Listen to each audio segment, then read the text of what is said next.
Satchidanandarupaya Vishvotpatyadi Hetave Tapatraya Vinashaya Shri Krishnaya Vayam Numaha. Janmadyasya yatonvayaditaratascharteshvabhignaswarat Tene Brahma Hridaya Adi Kavaye Muhyanti Yat Surayaha Tejo Vari Mridam Yatha Vinimayo Yatra Trisargo Mrsha Dhamna Svena Sada Nirasta Kuhakam Satyam Param Dhimahi Dharma Projita Kaitavotra Paramo Nirmatsaranam Satam Vedyam Vastavamatra Vastu Shivadam Tapatrayon Mulanam Srimad Bhagavate Mahamuni Krite Kim Vaparerishwaraha Sadyo Hridya Varudyate Trakritibihi Shushrushubi Tatshana. Hari Om and greetings from Cleveland. Earlier, I was speaking about my experiences with business school and working in commercial real estate and so on. In my experiences, I have found that the game changer in one's evolution is when one deserves a master. The game changer in one's evolution is when you have worked hard enough and smart enough to have a master in your life. For me, that is Puja Swami Tejo Mayananda. He has shared a brilliant thought, which I'm sharing with all of you, and that is, life is a gift, living is an art. Life is a gift, living is an art. And he's very specific about what makes a gift. There's two qualities. Quality number one, it is gifted by another. A gift is gifted by another. So Vivek goes and buys a journal like this, which I did buy. It's not a gift, that's just a purchase. I purchased this for myself. Now, if we think of our biological lives, we can say our parents gifted it to us, but who gifted their lives to them?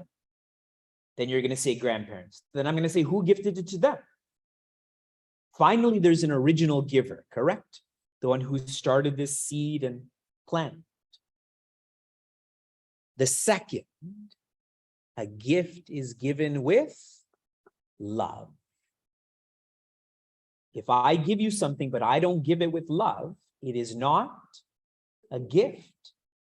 Technically it is, because you didn't buy it, but I'm not giving it with love. Most likely I'm giving it to you for you to give me something back.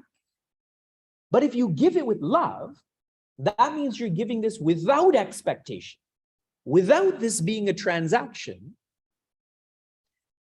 I'm sharing this with all of us at one level to appreciate that our lives are a gift. We didn't give ourselves our lives, and our Creator did give us this with love. because the Creator's nature is love. But now making this more relatable. How many of you, by show of hands, struggle? Your week is harder because of insecurity. By show of hands. You struggle, your week is harder because of insecurity. Okay. There's way more hands up here than here. And you know why? I'll tell you very openly. They have, as in the students who have been part of Bhagavatam for longer, they're more vulnerable. They're more concerned with their self-development. Here, maybe with less experience, you're still trying to protect yourself. So that openness is not as strong, okay? Just an observation. If I'm an insecure person and I'm in a relationship with another insecure person, that person is in a relationship with me for them. Hear it out again, okay? If I'm insecure and he's insecure and we have a relationship, why is he in this relationship? He's in it for him. He's trying to find security through me. If I'm an insecure person and I'm in a relationship with a secure person, why is he in this relationship? For me. It's not about him anymore. He doesn't need validation. He's in that relationship for my welfare, for my development. So now all of us should think about our relationships. What kind of relative are we to our parents, our siblings, our kids, our friends? We should reflect on what kind of relationships we have with others. Are people really our friends? Are people really in relationships for us? And this is why we're studying Bhagavata. Bhagavata means relating to Bhagwan. Why does God have a relationship with us? For us, not for him.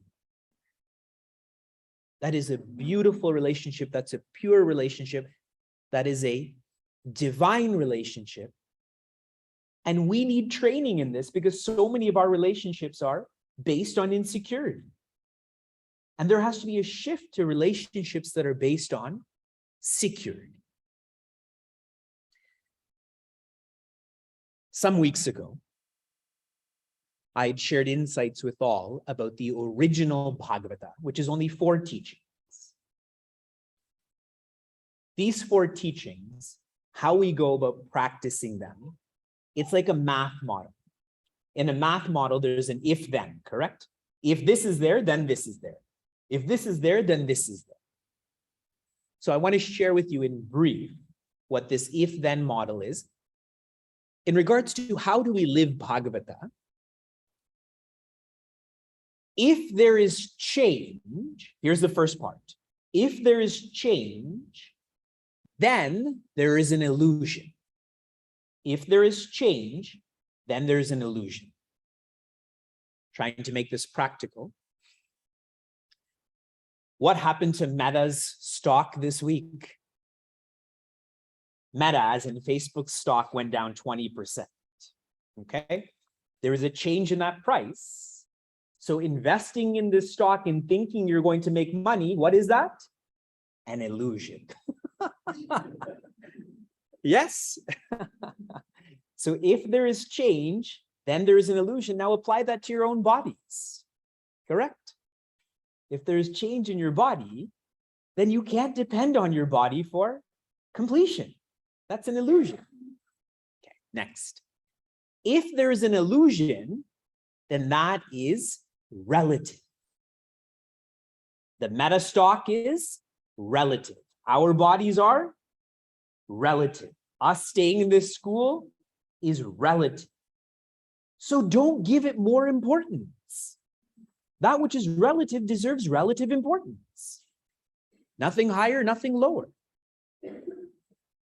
If there's the relative, then there should be filtering.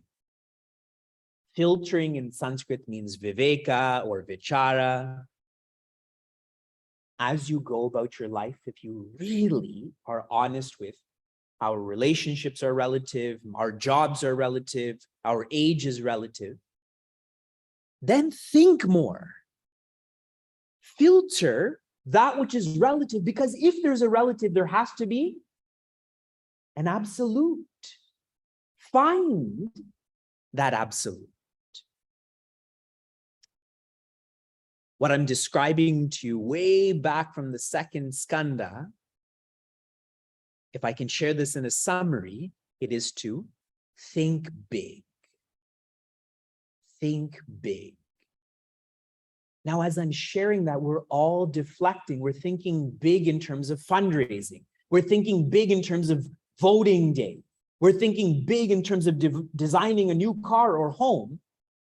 Think big means personalize your self-development. Don't deflect.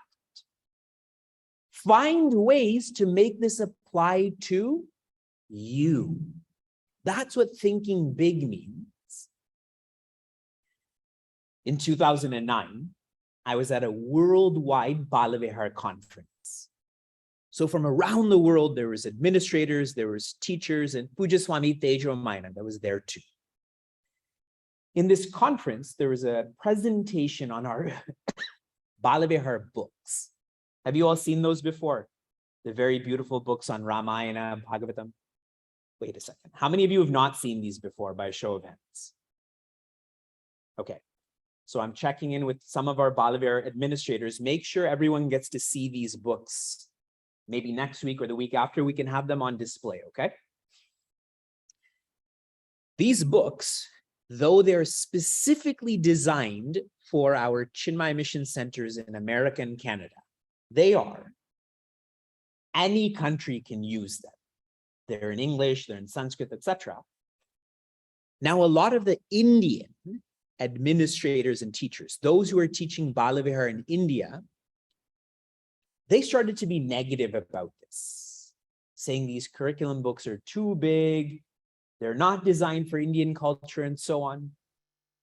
And so Puja Swami Tejomayananda's last thought to everyone in this conference was, don't find ways not to use this curriculum. Find ways to use this curriculum. Thinking big is find ways to apply Bhagavatam, Vedanta, and so on. Don't find ways not to. That's small thinking. That's deflecting. And we are in an amazing portion that zooms into this, that is being facilitated by Rishi Dattatreya. Now, some of you may have forgotten, why is Rishi Dattatreya being highlighted here? The 11th section is where Bhagavan Krishna is going to leave now. He has openly shared, I am going to dissolve this particular name and form, which means you have to be responsible for your own lives. Until now, you may have depended on me, but now you have to be responsible for your own life. It's like a succession plan, isn't it? All of the caregivers here, your proud moment will be when the person you're caring for, particularly a child, when they become responsible. You don't have to worry about them anymore. So Bhagavan Krishna is initiating this succession plan through Rishi Uddhava. He's trying to teach Rishi Uddhava that everything that you're experiencing, you cannot depend on that. You can only depend on yourself. And Rishi Uddhava gets it, but Vivek doesn't get it. Sarla doesn't get it. Lalita Gauri doesn't get it. Brian doesn't get it, and so on. So Rishi Uddhava asks, please share the same, but in a simpler way, so that the people can practice this. And what Bhagavan Krishna does, he's sharing that Rishi Dattatreya had made his mind so quiet that he was able to learn from his intellect. For those who have loud minds, your intellect is saying, wake up in the morning, come to class, don't complain, don't be materialistic. But if our mind is too loud, instead of don't be materialistic, the don't is lost, correct? Be materialistic. Don't wake up in the morning. Yes, that's what happens. But for Rishi Dattatreya, he made his mind quiet, so he started to learn from everything he was experiencing. And Bhagavan is sharing the same with us through Rishi Dattatreya on how to make the mind quiet. The way to make the mind quiet is becoming more virtuous. How many of you have been coming to Chinmaya Mission, Cleveland, for 1 year? As in, this is your first year being involved with this chapter by show of hands. 2 years? 3 years? Okay. If someone were to ask you, why do you come here? Why do you come to Chinmaya Mission Cleveland? Why do you attend Vedanta and Bhagavata? We're now in hour 131. What you should share with them through your own clarity is we're learning how to convert values into virtues. Everybody here knows what values are. Discipline is a value. Compassion is a value. But do you live by that? Because if you don't, it's a value in a book, but it's not yours. A virtue means you own that. You live by that. That's what we're learning. The virtues that we learned in our last class were from the moon and the sun. In terms of the moon waxing and waning is only a perspective. For me, what I've learned from the moon, very personally, is there are always two sides to every story. Many people come to me and complain about other people. Sometimes they're related to them, sometimes they teach with them, sometimes they administrate with them. I was sharing with some seekers yesterday that a significant amount of my time and effort goes into relationship management. Just managing people, their own relationship with themselves and with others. And whenever someone shares with me, I never agree with them 100% in the first sitting, never. Because I always know there's two sides to every story. You're looking at it from this perspective, but another person is looking at it from this perspective. So from the moon, we realize that the waxing and waning is only a perspective. And the more self-development or religious teaching here is, the moon actually doesn't wax or wane. You all know that, yes? The moon doesn't wax or wane. It only appears to. This body actually waxes and wanes. But the word for body is Atman. That is a relative Atman. But the absolute Atman, which means spirit, that doesn't wax or wane.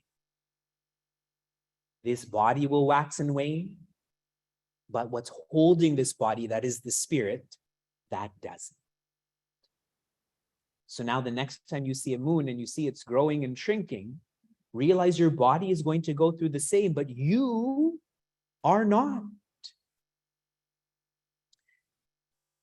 You all got to, for those who are newer, got to see our younger son, Shuka. He's the one with the disheveled hair. Everyone else is dressed like Bhagavan Rama and Devi Sita. He came in a Halloween t-shirt. Did you all see him? So he was interacting with us recently, and we were talking about how hard it is to feed our kids. And our older son was not eating one day. So our younger son said to him, if you don't start eating, then you're going to grow smaller. You're going to grow smaller. And see, for him, he's 3 years old. He thinks he is the body.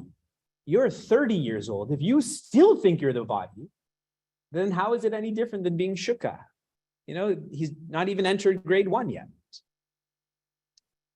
And our practice, this is the converting of values to virtues, is to observe. Observe.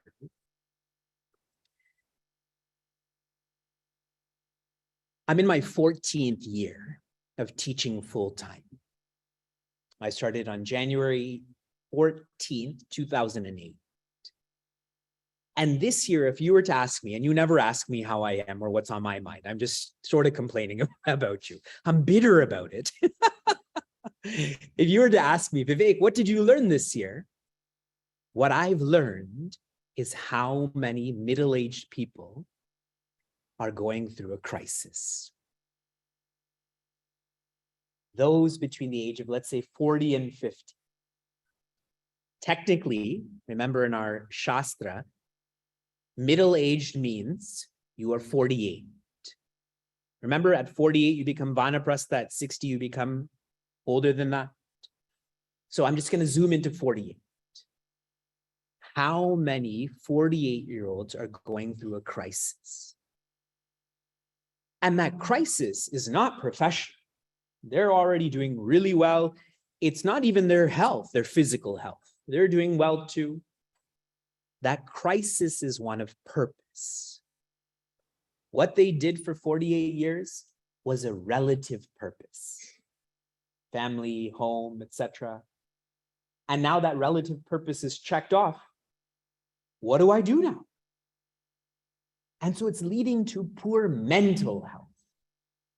It's harder to sleep at night. It's harder to wake up at night. It's much harder to be generous because I feel, remember that pig example, the more that I keep, the more complete I will be, but that's just a lie. And so I'm encouraging if you relate to this, and please don't think I'm talking about myself, okay? I'm not 48 and I'm not going through a crisis. I went through my crisis when I was 23. And that's why I ended up at the ashram when I was 24. If you feel what I'm describing to you, observe your life more. Think about yourself more. You escaping from this is going to make it worse. You're going to get physically older and be able to change less then. Correct? If we all go outside and play a sport, those who are older, it's harder to be agile. Those who are younger are so flexible. And from the sun, what Srimad Bhagavatam teaches about the sun is the sun does not depend on anything that it intakes. Technically, it evaporates. The sun doesn't depend on the ocean, correct? If there was no ocean, and sadly, that's what the oceans are rising. But let's go to the lakes and rivers. Lakes and rivers are going down, correct? In California and Colorado. Does the sun get affected by what happens to the lakes and rivers? No, the sun is not depending on that which it intakes. Another related message is, the less dependent you are, the less partial you are.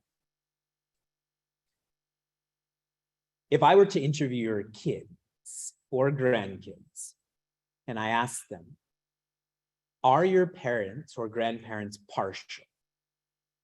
Do you think they're gonna say that you're partial or partial? Do you think they're gonna say you're partial or impartial? Let's do a vote. How many of you feel that your kids are gonna say that you are impartial by show of hands? Impartial. Okay. There's only 2 hands up here. You all need to be in Bhagavatam more. You know what I learned as an administrator, Pujaswami Tejamayana, was so explicit in sharing. Be careful to not express favoritism. As soon as you express favoritism, immediately your sense and teaching of oneness is dismantled then, correct? if Portland is my favorite center, then how does everyone here in Cleveland feel, correct? Then anything I say is going to be weaker then. Yes. I was with a group of high school students recently, and everyone was invited to the home I was staying at. And one non-high school student self-invited himself. And I caught wind of this, and he was about to get into a car to come to the home where I was staying at. And I opened my window and said, "Where are you going?" And he said, "I'm coming to where you're staying." And I said, "Who invited you?" And then he became quiet, and he knew. He knew that I was not going to tolerate this. And then I explained to him, I said, "What makes you special? Everyone here is in high school and you're not. I can't live by being partial or making you my favorite, even though I do like him. I wanted him to come, but I can't live by that because then everything I teach is weakened then, correct?" So if you really want to think about this in an intense way, if I were to ask all of you, who is your best friend? Try not to have a best friend. Even those notions of best means you're my less best friend then, correct? That's a very childish way to live. It's like our kids fighting, pink is the best color. Or my mother can beat up your mother. You know, if someone were to share that, that's such an immature way to live.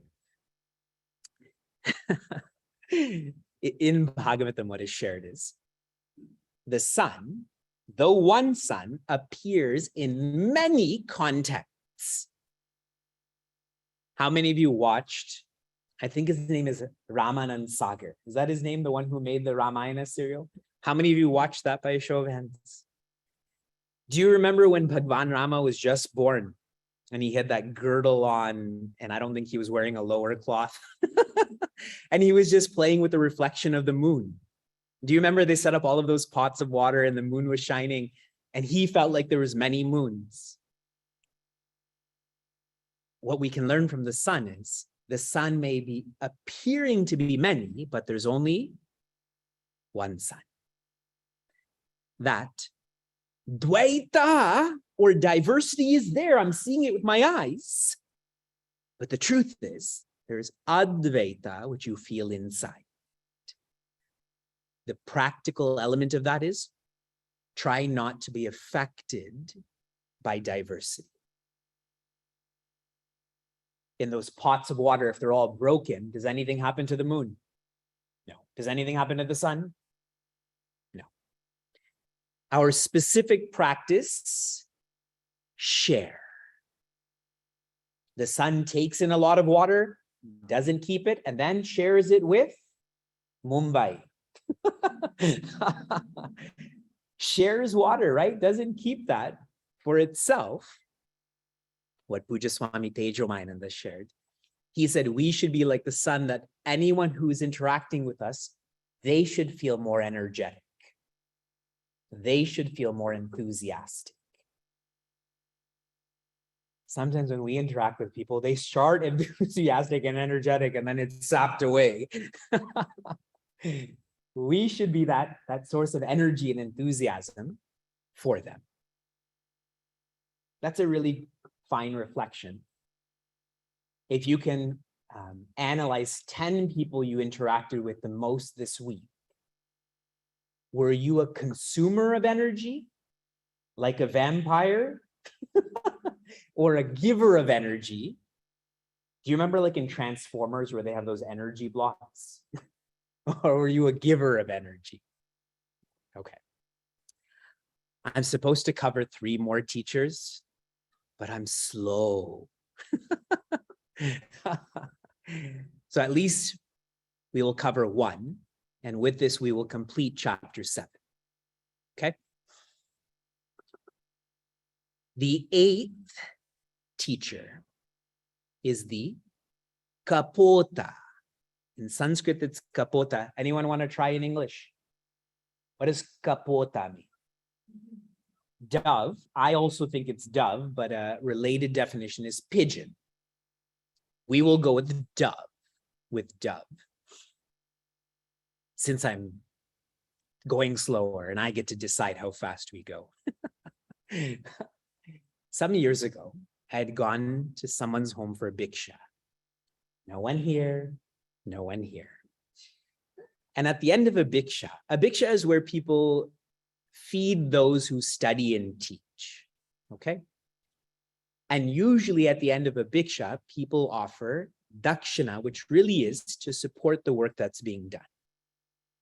So at the end of this bhiksha, the host, they gave me a large bottle of Dove men's body wash. And I didn't know whether I should cry right now or smile right now. Like, Vivekji, we can't tell you you have poor hygiene, so take this bottle. Or that they feel so close to me that they just give me this. And I'm so generous, I left it at the home I was staying at. So, a dove. Here is what Rishi Dattatreya learned from a dove. Okay. So there was a male dove and a female dove. I don't know how to describe that in technical terms, but let's just go male and female dove. And they were both very much attached to each other. Whatever she did, he did. Whatever he did, she did. And they felt the same way. And eventually they had a baby dove and another baby dove and another baby dove. And a very beautiful sentiment is shared here. I'm going to just read this one part too, because it's super cool. Teshu kale vyajayanta rachita avayava harehe, which means the presence of these eggs and the hatching of these eggs is all due to the grace of Hari. That is Bhagavan Narayana. Now, why that's an awesome thought is we tend to think that we are the ones who create, we are the ones who control. But here it's very specifically shared that us being born, all that we care for, all of that is created and controlled by Bhagavan Hari. So they had these baby doves, and one day the parents had gone to collect food for these babies. And during this time, their babies, they make a lot of noise. They're chirping away, they're tweeting away. And a hunter comes and threw a net at them. Now imagine this nest is high up. So from the ground, threw a net at that nest. And all of these baby doves, excuse me, were trapped. Now the parents had come back. And first, the mother who was observing all of this, she felt so overwhelmed. What did she do? She went into that same nest and was trapped by that same net. And after the mother did it, then the father saw the mother who did this, so he went into the nest and was trapped by that same net. And how did the hunter feel? Great. One net and net, as in doves are just coming into this net. The hunter felt very efficient. And all of those doves were captured, and that's where the story ends. You can visualize what had happened from there. Now, the implication for us, when we are attached to any being, but typically we get attached to our spouse, next in line is our children, etc. We become careless. The more attached you are, the more careless you are. What should have those parent doves done? Try to lift that net, correct? Try to cut through that net. If they really cared about those children, they would have been objective that the only way I can help them right now is to do something about the net, not just go in there with them. Yes? The more attached you are, the more you make matters personal. The less attached you are, the more you make matters objective. Another, which I've already introduced, but I'm going to share it again. Vivek may think all day that he's the doer, he's the deserver and decider and so on. But here what is shared is, in Bhagwan Hari, he is the creator, he is the controller, he's the consumer. The consumer means he's the one who ends that creating. And so most specifically, the practice for us, this is our 8th practice, it is to serve.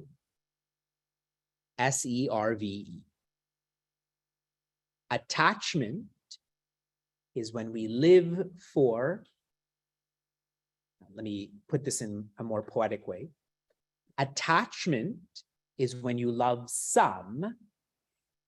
Detachment is when you love all. If you love some, and the earlier phrase I used was if you have some best friends, correct? Then one makes matters very personal. But if you love all, meaning you feel all are your friend, that's what detachment is called. How does one grow out of loving some to loving all? Serve.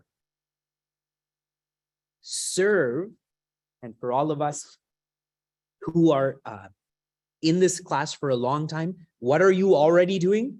Serving the community. So how do you grow? Serve society.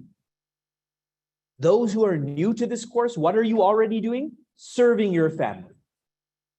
How do you learn from Srimad Bhagavatam? Start to serve your community. This is my last thought.